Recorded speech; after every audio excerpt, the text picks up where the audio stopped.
Hello and welcome to Strange Stories. It's great to have you here.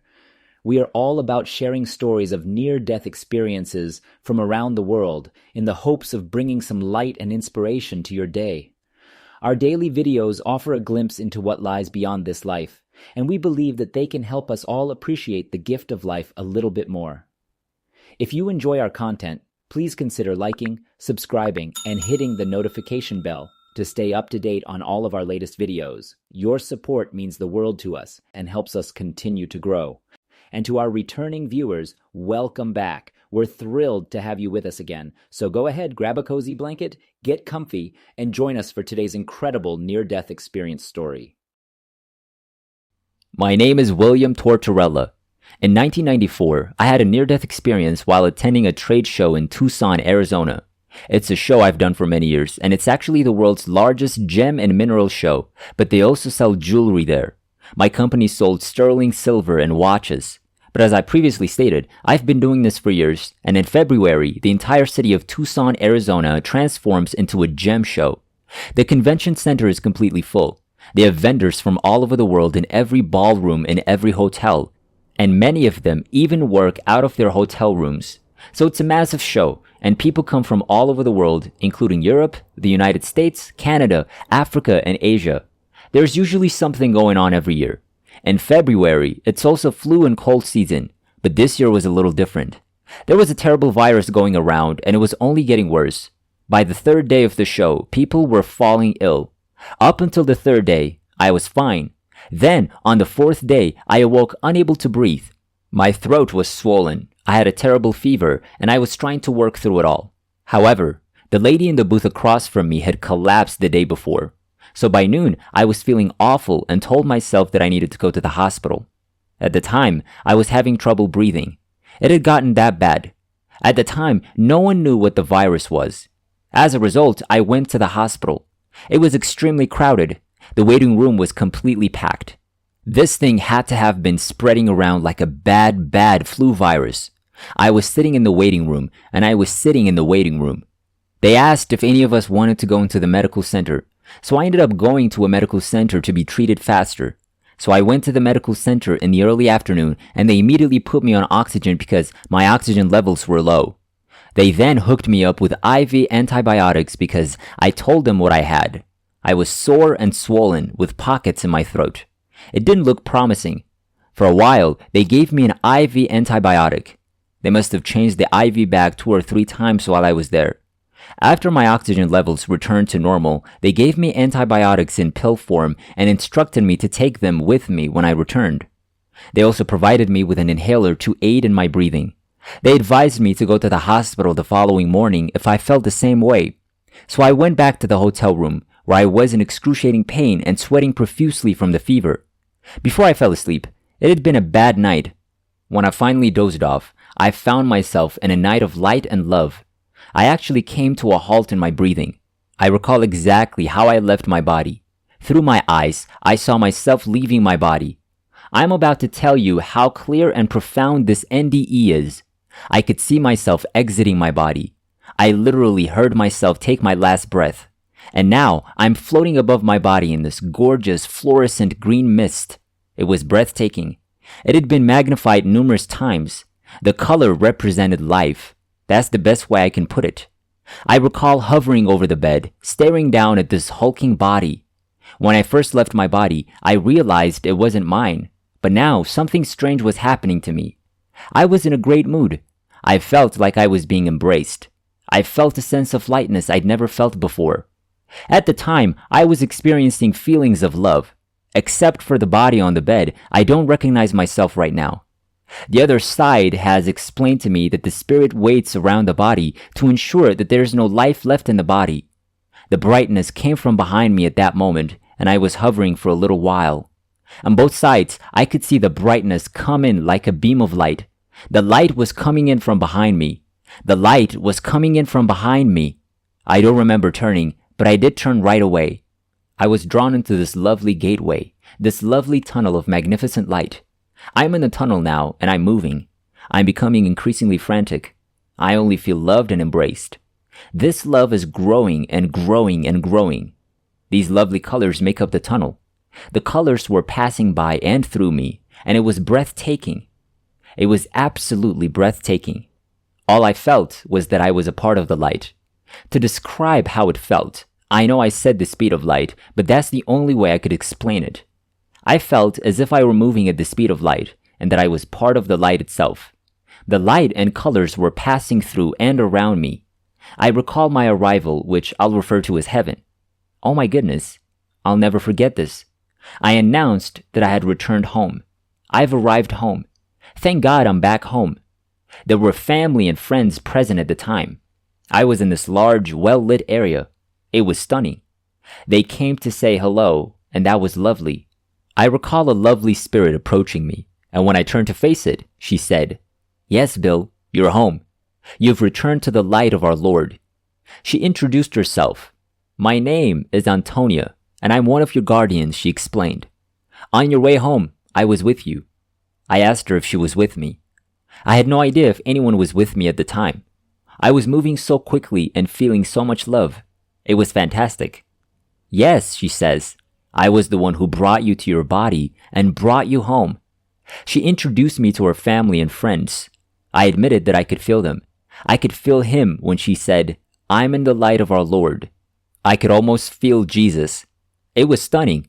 I mean, this love feeling was so different. The feeling of love was heightened.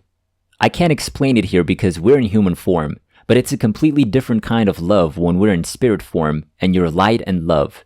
I could say 1,000 times if you take the most thing you've ever loved in your life and expand on it. It's incredible. Then she tells you that you have a second and third guide. My second guide then appeared. I recognized this voice as soon as he began speaking. You can't see the person because there's no mouth, but you can communicate with telepathy. I could hear his voice in my head. My younger brother Peter died when I was a child. My brother Peter died when I was about 14 years old. He was nearly 16 years my senior. He was 30 years old when he died of cancer, but he said to me, "Yes, Billy, this is Peter." I was completely overjoyed. This is when I began to reflect on my own life again. When he said to me at that moment, "It's time for your life review," I remembered my own life back on Earth. We've just moved to another magnificent illuminated area with magnificent crystal columns. They're simply stunning. "Your life review will begin shortly," he said. I mentioned that I had inquired about a life review. So your life review is that they show you up there all the wrong you've done in your life, as well as all the right you've done. It's amazing how it happens because as soon as it started, we were back in full body form. Peter was now standing beside me. I was in my body, and he appeared younger than I did. He appeared to be 30 years old when he died. I remember saying, "Peter, what am I supposed to do?" Something to that effect. "Bill, just pay attention now," he said. "They used to show me clips of my life when I was a little boy. They're now showing me things that I might not have done as well in my lifetime. I've never done anything outrageously wrong in my life, but all kids go through adolescence and do a few bad things here and there. One thing I regret doing in my first marriage was leaving my wife and son when my son was only 2 years old. I felt and became their pain this time. I recall feeling this pain. It was excruciating. It was dreadful. They had already shown me things prior to this.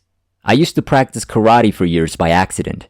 I was playing with my friends when I hurt a friend badly, but I hurt him in front of people without intending to. I could sense his emotion. That's how intense his life assessment was. This was amazing. They went on, showing me events from my entire life. It got to the point where I couldn't take it any longer. Please accept my apologies. Please forgive me. The following day, I was admitted to the hospital. We visited the hospital. The doctor said, "They say, now." Then I heard a voice say, "Now we show him the bright side." It started all over again. It began differently this time. It began when I was a child. I wasn't wealthy. Our family was not wealthy, but we were content. From Ebbets Field in Brooklyn, New York, where the Brooklyn Dodgers, not the Los Angeles Dodgers, played. In the 1930s, 1940s, and 1950s, they used to play in Brooklyn. In the 1960s, she was the owner of the bar. In 1957 or 1958, they left for Los Angeles. However, they are now demonstrating to me that when my mother gave me money, I shared it with all of my friends. I took some friends to the movies. I bought their popcorn and soda. And I've never been selfish since I was a child. I never thought of myself as selfish. In terms of helping others, I've done well in my life. But the most important part of this life review at the time when I got to be, I'm an artist and I used to work in an advertising agency in New York, but then I moved to Florida when I was still very young. When I was 21, I moved to Florida because there was no work in my field. As a result, I had to change jobs. So I became a paramedic and worked for the Miami-Dade Country. And now they're showing me things from my life as a paramedic. The difference this time was that Peter was with me. I recall him showing me on one of the occasions when we received a call. We are on our way up to our unit, and we are on our way up to our base because we had 24-hour shifts. And we were on I-95 when we heard on the radio that there was a 341 on 135th Street and I-95 North, which meant an emergency car accident. We were already on I-95 North, on our way to our station. And I picked up the radio right away and I said, we got an ECA in less than 2 minutes because we were on about 95th Street already, and I-95 headed northbound. As a result, they called off the other unit. When we arrived, the first thing I noticed was a truck and a car. The car must have collided with the truck in the back. And my gaze was drawn to, there was a child, a young boy. He was probably 14 or 15 years old. He was sobbing uncontrollably on the floor. Then, when I got out of the unit with the medic kit, he's yelling, "My sister! My sister!" And I look over, and at a glance, my partner and I both look over, and her head is through the windshield. And now it's enormous. However, we were fortunate to be right on top of the accident when it occurred. But now, my partner and I must decide whether or not to remove her from the glass. We'll have to wait for the fire trucks to arrive with the cutters. And I looked at him, and he looked at me, and he said, "Bill, I think we should take." I said, "I agree," because she would have bled to death if we waited any longer. So we carefully removed her from the windshield. I went outside and picked the top of her head up, and he came in and got her, and we put her on the gurney. And I recall her being unconscious. She was thrashing a little, but she was unconscious. When we finally got into the unit, I was holding her head, the top of her head, trying to wrap bandages around her head to hold it down with gauze pads. And the brother was sitting in the ambulance's back seat.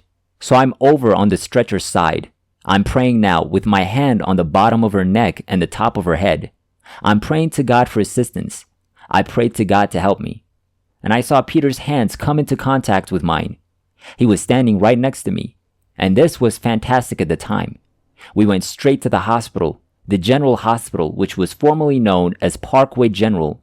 And they took her right into surgery. It was a terrible accident for my partner, Danny, and me.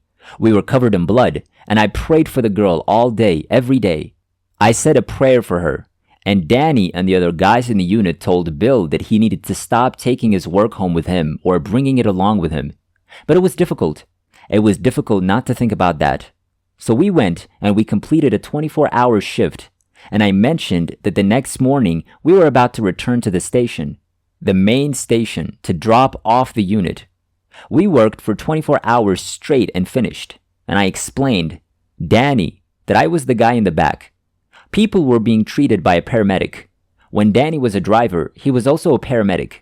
If it's okay with you, I'd like to go to the hospital where we dropped her off, and it's probably about 5 or 6 miles out of the way. But Danny said, okay. We visited Parkway Hospital. We entered via the emergency room. I also saw a nurse I knew, and I mentioned that I had forgotten what her name was. Anne or Becky. You know what happened to that girl? The young girl we brought in yesterday, I asked, and she turned to face me. Meanwhile, everyone assumed she was dead. She turned to face me and asked if I wanted to meet her. And then I sat. My entire body was tingling. My armpit hair was standing up. So she led us to the room, and there was our brother in the corner, and she's sitting up in bed, her entire head bandaged. But there were only minor scrapes on her face, not cuts. Her hairline, however, was bandaging her entire head. And the brother tells her that this is the man who saved her life, and the parents were there as well. And it was a joyous occasion. I just felt fantastic. And these are the types of things that they showed me in my life review, the positive things. And more and more and more good things happened. Because there were so many things that I did as a paramedic over the years. So because that information is lengthy, I won't bore you with it. And I hear a voice telling me that the good outnumbers the bad, and the whole greatness collapses, and we're back in our spirit form. It's just me, Peter, and Antonia. And Antonia, or Peter, I forgot which, said that your third guardian is the person who provides you with knowledge and wisdom throughout your life. He's that little person on the side speaking into your ear, and that whisper in your ear is a path to the right gateway to go through. So that's what we mean when we talk about intuition. And they summoned Orin, my second guardian, who appeared in the form of a magnificently glowing beam of light. I looked out at myself at this point, and I turned from this misty green, beautiful mist to this magnificent beam of light. It was incredible, and he began to explain things to me, but he said that we were going to rise to another level now. And he told me, Bill, we're going to the Hall of Events. I had no idea what that was. I had no influence over the situation. And Peter, Oron, and I went to the event hall. At first, it appeared to be an illuminated, massive auditorium. Buildings, I said, look like crystals to me. That's exactly how they were.